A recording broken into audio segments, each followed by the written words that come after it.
Assalamualaikum warahmatullahi wabarakatuh. Belajar daring masih diperpanjang. Kemudian ada titik bosan di mana mempelajari terus-menerus seperti itu tanpa ada interaksi. Karena nggak bisa touching, nggak bisa nyentuh, nggak bisa ngobrol sama teman, nggak bisa gitu, udah banyak banget yang nggak bisanya nih. Kalau aku ngejelasin ini masih mending orang dewasa, tapi kamu bisa bayangin nggak kalau anak-anak yang ekspresif, yang lagi butuh bermain, yang pengen kejar-kejaran, yang pengen banyak banget, yang membuat akhirnya mereka itu overload untuk perasaan yang ditahan sekian lama. Masalah kecil, PR kecil, mama yang lagi tidak stabil, anak yang lagi nggak stabil, akhirnya ketemu ribut lah untuk masalah PR yang kecil yang biasanya nggak pernah terjadi nih kelas ini. Mama juga menjadi beban atau meledak ini juga karena mama juga punya beban, belum lagi beresin rumah, belum lagi masak, belum lagi A, belum lagi B, tapi PR si kecil banyak banget ya kan mah gitu. Aku paham banget deh. Kemudian belum lagi ketidakstabilan saat menghadapi kondisi-kondisi tertentu di mana Dedi juga misalnya pulang kerja atau ayah juga pulang kerja yang capek juga atau harus daring juga dengan tekanan-tekanan persoalan tersendiri hingga akhirnya mengakibatkan anak jadi uring-uringan. Karena apa? Karena mereka tidak memiliki teman yang menyenangkan untuk bisa belajar karena orang tuanya sendiri juga punya persoalan tersendiri. Oleh sebab itu solusinya gimana sih? Kan kita bahasnya soalnya doang. Nah, solusinya aku di sini akan memberikan 10 teknik tips kreatif dan efektif yang bisa membuat anak dijamin deh bakal bahagia belajar sama mom and dad di rumah. Penasaran seperti apa? Yuk langsung like, subscribe, and share. Loh, kok like, subscribe, and share? Ya iyalah, kalau nggak di like bagaimana aku punya semangat untuk membuat konten-konten berikutnya. Langsung ya, aku tunggu sekarang. Terima kasih.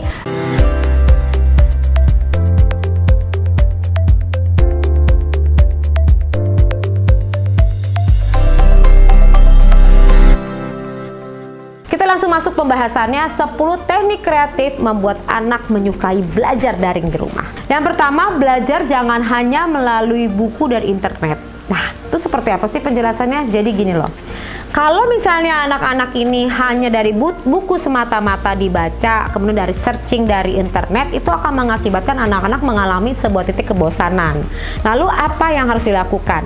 Kamu bisa merekayasa sebuah konten pembelajaran dengan mengaplikasikan pakai games. Wih, seperti apa tuh? Ya games boleh lari-lari, boleh bentuknya adalah main bola, tapi bentuknya nanti main bola tapi dikaitkan sama konten materi yang kamu akan sharing. Boleh juga misalnya kamu sambil masak-memasak sama anak, tapi disitu input pembelajaran yang lagi dibahas sama kontennya di sekolah. Misalnya mengenai budi pekerti, tapi sambil game, sambil main. Nah, itu bisa dikreatifkan sedemikian rupa. Kalau misalnya pembelajaran matematika seperti apa? Misalnya nih ya, anak disuruh, adek lari deh dari sini ke sini. Oke, nah itu namanya panjang. Oke, adek lari dari situ ke situ, itu namanya lebar. Capek dek, capek. Nah, itu namanya luas. Seru kan? Adek lari olahraga, dapat pembelajarannya. Menarik kan? Nah, kamu bisa kreatifin lagi yang lainnya, pasti lebih dahsyat lagi. Oke, yang kedua, ajaklah anak Anda berkomunikasi. Loh, kok apa kaitannya? Jadi gini, kalau dia belajar itu kan punya perasaan kesel, bosen, dan lain-lain. Nah, pada saat anak udah selesai belajar di sekolah, moms and dad ini nanya sama anaknya, tadi gimana perasaan kamu? Ajak anak tuh berkomunikasi. Kalau dia menyatakan, aku kesel deh pak, aku bosen pelajaran ini, aku A, aku B, jangan langsung dibilangin, itu memang belajar, memang harus begitu, jangan. Yang harus Anda lakukan adalah mendengarkannya saat ia mengeluarkan perasaannya. Setelah mengeluarkan perasaan sampai habis, barulah kasih masukan. Kenapa kendalanya kak? Aku nggak suka, aku nggak konsen. Kenapa nggak konsen? Karena apa? Karena apa? Penting banget untuk meningkatkan komunikasi antara anak dengan orang tua di sini agar orang tua bisa mencari solusi pada saat ada persoalan di kesempatan pertama. Jangan ditunda, oke? Yang ketiga apa sih mom and dad? Yang ketiga adalah mengasah hobi anak. Jadi nggak semata-mata belajar supaya daring itu menjadi menyemangati ya anak ini hobinya apa gitu. Setelah belajar nih si anak kan tahu hobinya apa, ajak main gitu loh. Jadi sehingga anak balance sih antara dia belajar sama dia main. Nggak cuma belajar aja, dikasih tugas. Dan herannya nih saya agak bingung ya. Bagian sekolah daring malah PR-nya tuh bertumpuk banyak banget. pusing banget gitu loh.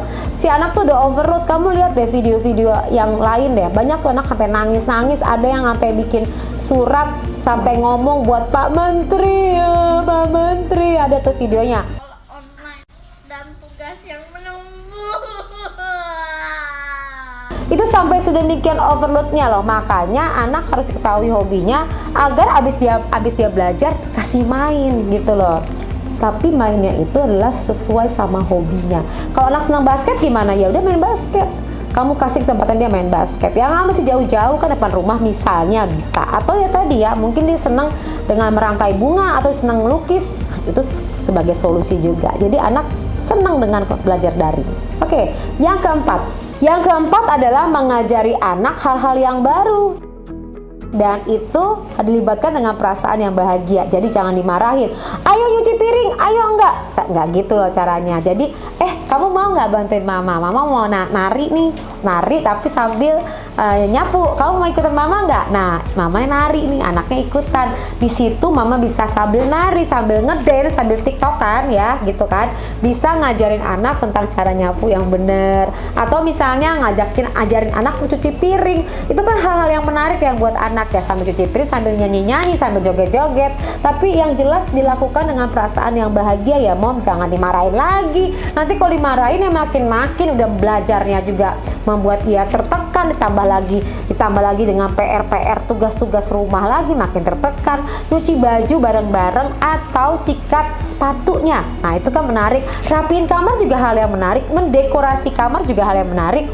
Yang jelas adalah adanya aktivitas baru, adanya pembelajaran baru sambil curhat. Wih, seru banget kan, Mom and Dad? Lanjut pembahasan selanjutnya. Yang kelima, pilih tempat belajar yang nyaman. Caranya gimana? Gak semata-mata di rumah ya, Mom, bisa juga kan di pekarangan rumah. Tapi pekarangan rumah aku nggak mencukupi. Misal kamu tinggalnya di apartemen atau kamu ke halaman tidak begitu luas, apa yang bisa dilakukan? Di dalam rumah, pilihlah sebuah tempat yang menurut kamu bisa dijadiin, yang menurut Mom and Dad adalah sebuah tempat yang di pojokan, yang corner gitu, tapi bisa didekorasi seolah-olah kayak di kelas gitu loh. Nah, dekorasi itu bisa disetting sama Mom dengan anak ya, jadi dengan si adik ya, dengan si kecil didekorasi. Kamu mau tempel ornamennya apa nih bulan ini, dan berganti-ganti tema gitu loh, tapi di corner, di pojokan, satu pojokan. Nah, kemudian pada saat istirahat, Mom juga boleh kasih bel gaya-gayaan gitu loh, kayak sekolahan. Waktunya waktunya istirahat. Nah, apa yang Mom lakukan? Di meja itu dikasih dong cemilan-cemilan yang Mom masak sendiri yang lucu-lucu, dan seolah-olah Mom ini menjadi penjaga kantin. Ih, lucu banget kan? Sampai pakai baju chef sambil ngobrol-ngobrol, kemudian langsung mau beli apa gitu loh. Jadi si anak tuh kayak seolah-olah dia ada di sekolahan. Nah, pada saat istirahat di meja itu udah ada makanan-makanan pilihan-pilihan si anak yang pasti dia suka. Kalau memang lebih sempurna pada saat masak, libatin si anak. Kan tadi aku udah bilang hobinya bisa kreasi-kreasi dari makanan tersebut dan dikasih warna-warni. Tapi by the way, anyway, Busway ya, Mom, aku mau nanya deh, pada saat penyajian makanan itu, masaknya itu minyaknya dikurangin dong, Mom, kalau bisa nih, supaya tetap sehat. Kan kita perlu jaga imun dan perlu menjaga kesehatan. Kalau bisa sih, kalau ngegoreng atau apa, jangan pakai yang ada minyaknya, mendingan pakai pannya yang bagus. Nih, aku kasih lihat. Nah, di only pan you will need adalah ini ya, Quip. Kenapa? Karena Quip ini kalau kamu ngegoreng itu nggak perlu pakai minyak, Mom. Jadi kamu bisa bikin masakan-masakan kesukaan si kecil tanpa mengkhawatirkan kalau dia mengkonsumsi terlalu banyak minyak, atau bisa menjadikan anak jadi obesitas. Makanya dengan adanya produk ini, Mom ini di sini bisa aman dan selalu sehat. Tidak hanya untuk anak aja, untuk para Mom juga penting loh supaya selalu terlihat langsing, iya kan? Apalagi buat suami tercinta. Berarti sekeluarga bisa mendapatkan makanan yang sehat dengan menggunakan produk ini. Untuk bisa mendapatkannya, kamu bisa akses ke Instagram quip.co ya. Langsung ke situs. Kamu juga bisa akses di link deskripsi box berikut ini. Yang keenam adalah memberikan edukasi dan perhatian lebih kepada anak. dibandingkan dengan kondisi yang biasa. Menjadi hal yang menarik kan? Kenapa sih yang keenam ini menjadi hal penting? Kan biasanya juga diperhatiin, iya, tapi dalam kondisi COVID seperti ini, anak benar-benar butuh untuk bisa dikuatkan. Karena tadi ya, tekanan yang dihadapin itu lebih dibandingkan dengan hari-hari biasa. Biasanya kan dia bisa pergi normal, ketemu teman-temannya, bisa ketawa-ketawa, bisa bahagia. Nah, ini di rumah, dia harus belajar dengan PR yang banyak. Tolong dong perhatiannya lebih nih, Mom and Dad. Gimana caranya? Dengan mengajak ngobrol, berkomunikasi, memeluknya, dan menguatkan dengan kalimat-kalimat yang positif. Misalnya, Papa tahu kalau kamu udah berusaha, Nak, dan Papa menghargai usaha kamu. Nah, itu adalah contoh ya, itu menjadi hal yang penting. Mama ngerti banget perasaan kamu, Mama paham banget. Tapi tadi kita bisa melaluinya, kamu cerita ya sama Mama ya. Nah, sambil memeluknya, sambil mengusap bahunya, rambutnya, dan itu penting untuk kamu pelajari. Usapan-usapan bagian mana aja sih yang penting untuk Anda usap kepada anak kamu. Untuk mengetahui lebih lanjut, segera pelajari YouTube aku yang sebelumnya, ada titik-titik yang perlu diusap kepada anak, dan itu menjadi hal yang penting banget. Makanya kalau mempelajari YouTube aku, jangan cuman ini doang, kamu harus pelajari YouTube yang sebelumnya, gitu loh guys. Oke, berikutnya yang ketujuh.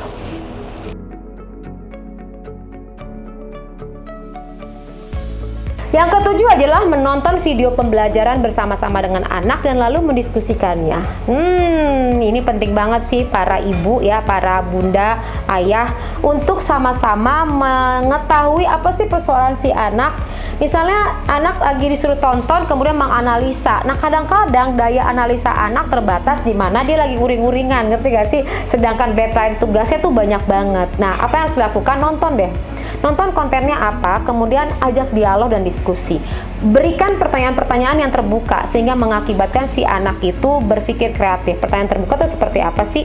Pada saat si anak ngomong, lalu apa lagi, Kak? Lalu apa lagi? Lalu apa lagi? Terus seperti apa? Menurut kakak bagusnya gimana? Nah, itu pancingan-pancingan dengan kalimat-kalimat terbuka sehingga mengakibatkan anak semakin berpikir kritis, semakin cerdas, dan hubungan mom sama anak juga jauh lebih baik, ya kan? Nah, itu akan penting banget. Nah, yang ingat harus dipahami pada saat dialog, intonasinya dijaga, emosinya dijaga. Kalau mom lagi capek, sebaiknya jangan dialog, nanti jadinya ribut, ya nggak sih? Ribut masalah yang nggak penting, gitu loh.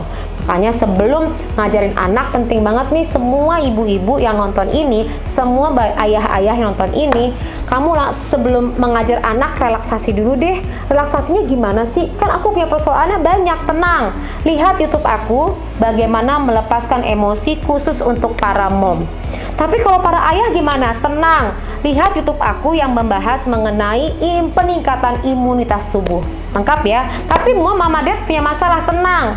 Pelajari teknik berkomunikasi antar mom sama dad. Di mana? Lihat di YouTube aku. Tapi anaknya nggak bisa, nggak nyukai pelajaran matematika. Tenang, lihat YouTube aku, Hypnoparenting. Semuanya ada tersedia.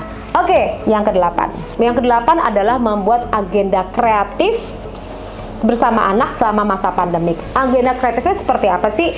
Senin, Selasa, Rabu, Kamis, Jumat, Sabtu, Minggu. Bikin agenda. Pagi sekolah, siangnya kemana, sorenya kemana, malamnya aktivitasnya apa. Dan itu boleh anak kasih ide. Mah, kesini ya mah kesini ya. Nggak semata-mata harus pergi, kan kita nggak boleh pergi-pergi juga. Berarti apa? Lakukan sesuatu di rumah. Misalnya nih, kalau kamu punya kucing ya, mandiin kucing bersama. Misalnya kalau kamu punya cucian, mencuci bersama. Misalnya kamu mau masak ini bersama. Jadi ada agenda yang anak tunggu. Sabtu Minggu nih kalau ada waktu, misalnya olahraga bersama, misalnya ada aktivitas yang dilakukan bersama keluarga. Dan itu akan ditunggu sama anak dengan perasaan yang bahagia dan excited gitu loh. Jadi segala satu dilakukan bersama, dan itu adalah momen-momen indah bersama orang tuanya. Karena setiap detik momen-momennya si anak itu akan di-recall pada saat anak dimanapun berada, kelak ya dewasa.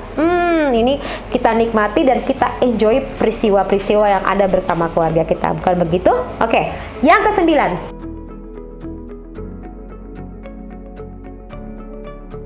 Yang kesembilan adalah melibatkan seluruh anggota keluarga saat pembelajaran si kakak, adik, atau siapapun yang lagi belajar. Ini pengalaman pribadi aku ya. Jadi anak aku nih lagi itu membuat ada tugas bikin piano gitu kan, tugas pembelajaran piano.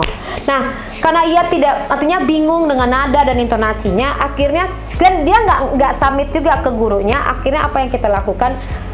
Ia anak aku dengan kakaknya, kemudian aku dan suamiku akhirnya jagain dia dong. Dan pada saat ngejagain dia, kita semua memberikan support. Jadi pada saat memainkan notes nadanya, kita bilang ini bener kok begini, kakaknya ngasih tahu, kemudian dia menimpali sambil ketawa-ketawa sambil bercanda. Terus kita nungguin efeknya apa. Hasilnya selesai loh kerjaannya, padahal udah sekian lama nggak disubmit juga. Akhirnya karena kita ngedukung, semuanya jadi bahagia dan membuat si anak merasa disupport gitu. Penting yang seperti aku lakukan bisa mom sama dad lakukan juga ya gitu. Jadi disupport sama seluruh anggota keluarga, pasti anaknya seneng banget gitu loh. Jangan kakaknya bully, jangan adiknya ngebully gitu, justru adalah disupport. Oke, ini momen-momen indahnya kita loh bersama keluarga. Yang ke-10 apa sih?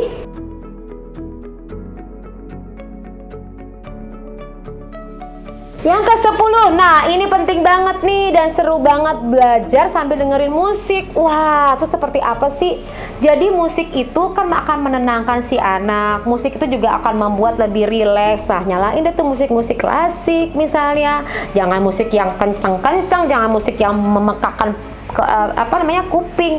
Justru musik-musik yang membuat anak semakin giat belajar. Ada beberapa pilihan-pilihan musik sih, kamu bisa ngelihat kok, banyak kok di situ. Sehingga membuat anak pembelajaran lebih mudah masuk dan lebih seru, apalagi kalau sambil nyanyi-nyanyi. Jadi kalimat-kalimat dari konten pembelajaran itu dinyanyi-nyanyiin secara bersama. Wah, indah banget deh. Nah, 10 tersebut moga-moga bisa Anda menjadikan alternatif Anda ya di rumah untuk bisa menemukan ide-ide kreatif sehingga membuat anak tidak bosan untuk belajar daring.